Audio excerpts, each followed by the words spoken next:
श्री स्वामी समर्थ. नमस्कार मंडळी, स्वागत आहे तुमचे माझ्या यूट्यूब चॅनलवरती. आजचा दिवस तुम्हाला खूप छान सुखाचा आनंदाचा जाओ हीच स्वामींच्या चरणी प्रार्थना करते आणि आज या नवीन व्हिडिओला सुरुवात करते.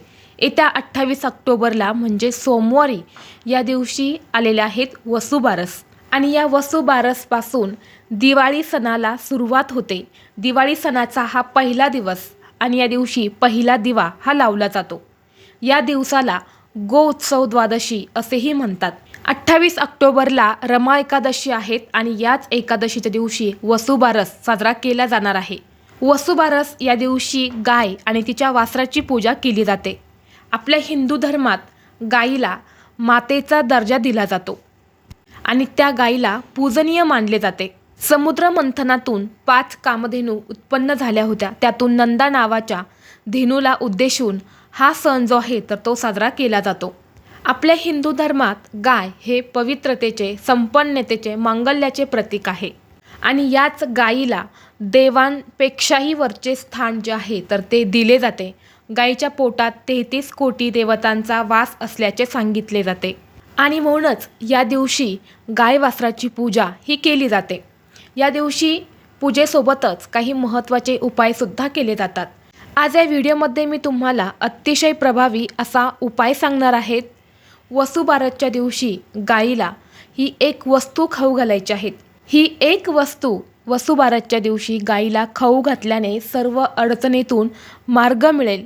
कितीही कठीणातील कठीण इच्छा ही पूर्ण होईल. घरात भरभराट होईल, सुख समृद्धी मिळेल.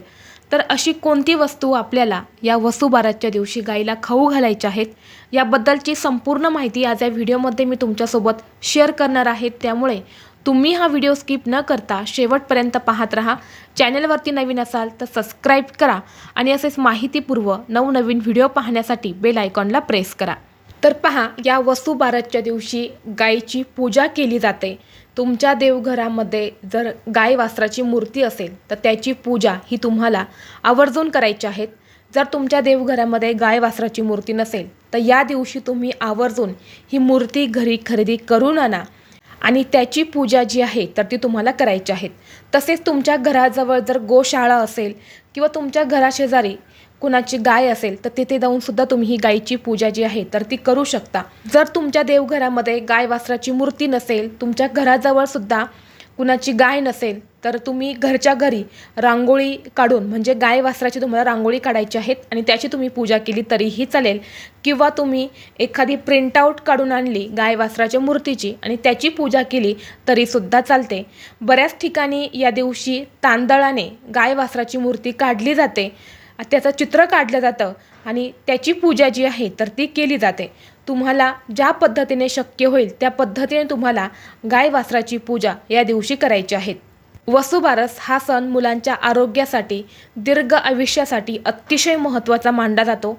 यामुळे या दिवशी प्रत्येक आईने आपल्या मुलांच्या दीर्घ आयुष्यासाठी, प्रगतीसाठी व्रत हे करायचं आहे.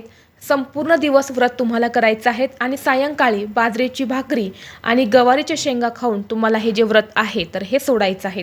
आता या वसुबारसच्या दिवशी गाईला ही एक वस्तू खाऊ घालायला सुद्धा खूप महत्त्व दिले जाते. जी वस्तू मी तुम्हाला सांगणार आहे तर ही वस्तू तुम्ही सकाळपासून ते रात्री 12 वाजेपर्यंत जेव्हा तुम्हाला शक्य होईल तेव्हा तुम्हाला गाईला खाऊ घालायचे आहेत. असे म्हटले जाते की वसुबारसच्या दिवशी जर आपण गाईला ही वस्तू खाऊ घातली तर जन्मोजन्मीच्या इच्छा पूर्ण होतात.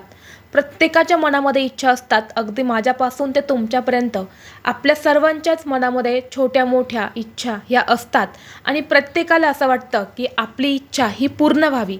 यासाठी आपण प्रयत्न, कष्ट करत असतो.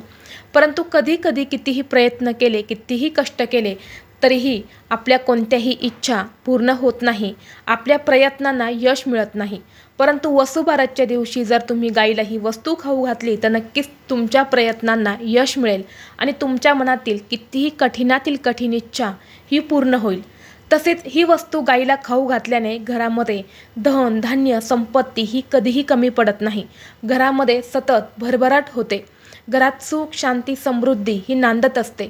मुलाबाळांची प्रगती होत असते, कुटुंबाची प्रगती होत असते. माता लक्ष्मी ही आपल्यावरती प्रसन्न होते आणि घरातील गरिबी आणि दरिद्री ही देखील दूर होते.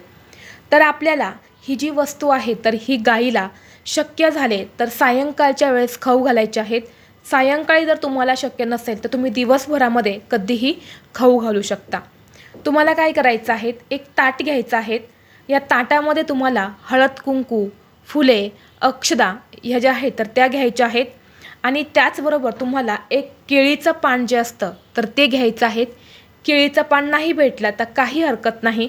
तसेच त्या ताटामध्ये तुम्हाला थोडीशी बाजरी जी असते तर ती घ्यायची आहेत. आपण जी बाजरीची भाकरी बनवतो तर ते बाजरीचं धान्य असतं, तर ते धान्य तुम्हाला एक वाटीभर घ्यायचं आहे आणि त्या धान्यावरती तुम्हाला एक गुळाचा खडा ठेवायचा आहे. यानंतर ना आपल्याला एक दिवा प्रज्वलित करून घ्यायचा आहे. थोडंसं पाणी घ्यायचं आहे. एका कलशामध्ये पाणी घ्यायचं आहे. तांब्याचा कलश असेल तर तोच घ्या, नसेल तर स्टीलचा घेतला तरी चालेल. आणि त्या पाण्यामध्ये तुम्हाला चिमूटभर हळद घालायची आहे. हे पाणी तुम्हाला घ्यायचं आहे. या सगळ्या वस्तू घेऊन तुम्हाला तुमच्या घराजवळ असणाऱ्या गायीपाशी जायचं आहे. गेल्यानंतर सर्वप्रथम तुम्हाला गाईच्या पायावरती हळद टाकलेलं पाणी जे आहे तर ते टाकायचं आहे. गाईला हळदी कुंकू लावायचं आहे, अक्षता अर्पण करायचे आहेत, फुलं अर्पण करायचे आहेत. दिव्याने तुम्हाला त्या गाईला ववाळायचं आहे. यानंतर तुम्हाला काय करायचं आहे, केळीचं पान तुम्ही घेतलेलं असेल तर त्या केळीच्या पानावरती एक वाटीभर ज्वारी आणि एक गुळाचा खडा ठेवून तुम्हाला गाईला खाऊ घालायचं आहे. जर तुम्हाला केळीचं पान भेटलं नाही तर त्याच ताटामध्ये तुम्हाला ती बाजरी आणि तो गुळाचा खडा जो आहे तर तो ठेवायचा आणि तो तुम्हाला गाईला खाऊ घालायचा आहे. गाय आणि वासरू या दोघांनाही तुम्हाला खाऊ घालायचं आहे. गाईला वासरू नसेल तर फक्त तुम्ही गाईला खाऊ घातला तरीसुद्धा चालेल. यानंतर ना त्या गाईला तुम्हाला प्रदक्षिणा करायच्या आहेत. प्रदक्षिणा करत असताना ओम नमो भगवते वासुदेवाय या मंत्राचा जप करत तुम्हाला 7 प्रदक्षिणा करायच्या आहेत. आणि यानंतर आपला हात त्या गाईच्या पाठीवरून तुम्हाला फिरवायचा आहे आणि हाच हात फिरवत असताना मनोमन तुमची मनातली इच्छा जी आहे तर ती तुम्हाला व्यक्त करायची आहे. तसेच तुम्हाला शक्य झाले तर त्या गाईच्या पायाखालची माती जी आहे तर ती तुम्हाला उचलून आणायची आहेत. त्याची एक पुडी बांधून तुमच्या वास्तूमध्ये तुमच्या घरामध्ये ठेवायची आहेत. ही पुडी आपल्या घरात ठेवल्याने घरातील वास्तुदोष, भांडणे, नकारात्मकता, अडचणी या नष्ट होतात आणि घरामध्ये सुख समृद्धी जी आहे तर ती येत असते. आता जर तुमच्या घराजवळ गोशाळा नाही किंवा इतर कोणाची गाय नाही, तुम्ही सिटीमध्ये राहतात, अशावेळी तुम्हाला काय करायचं आहे, या सगळ्या वस्तू तुम्हाला घ्यायच्या आहेत आणि तुमच्या देवघरामध्ये गाय वासराची मूर्ती असेल तर त्याची पूजा तुम्हाला करायची आहे. आणि हा जो नैवेद्य असणार आहे म्हणजे बाजरी आणि गूळ जो असणार आहे तर तो तुम्हाला त्या गाय वासराच्या मूर्तीपाशी तुम्हाला ठेवायचा आहे आणि दुसऱ्या दिवशी तुम्हाला तो उचलून पक्ष्यांना खाऊ घालायचा आहे किंवा एखाद्या मोठ्या झाडाखाली तुम्हाला नेऊन ठेवायचं आहे. तिथे असणारे पक्षी, कीटक, मुंग्या येऊन ती बाजरी आणि गूळ खाऊन जातील. परंतु प्रत्येकाने हा उपाय जो आहे तर तो नक्की करायचा आहे. वसुबारसच्या दिवशी गाईला बाजरी आणि गूळ खाऊ घालायला विशेष महत्त्व दिले जाते.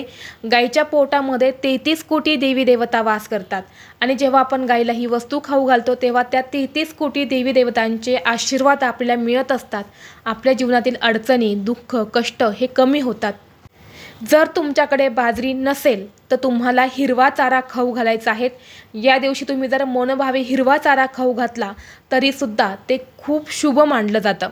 जर हिरवा चाराही भेटला नाही किंवा बाजरी तुम्हाला भेटली नाही तर चण्याची डाळ जी असते तर ती डाळ आणि गूळ तुम्ही हा खाऊ घालू शकता.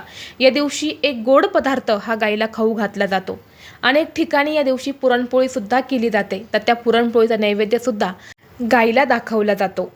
तर ही जी वस्तू आहे तर ही आपल्याला आवर्जून वसुबारसच्या दिवशी गाईला खाऊ घालायची आहेत. व्हिडिओ तुम्हाला आवडला असेल तर लाईक करा, चॅनलवरती नवीन असाल तर सबस्क्राईब करा आणि हा व्हिडिओ आपल्या मित्रपरिवारासोबत जास्तीत जास्त शेअर करा. चला तर मग भेटू असंच पुढल्या एका नवीन व्हिडिओमध्ये. तोपर्यंत सर्वांना श्री स्वामी समर्थ.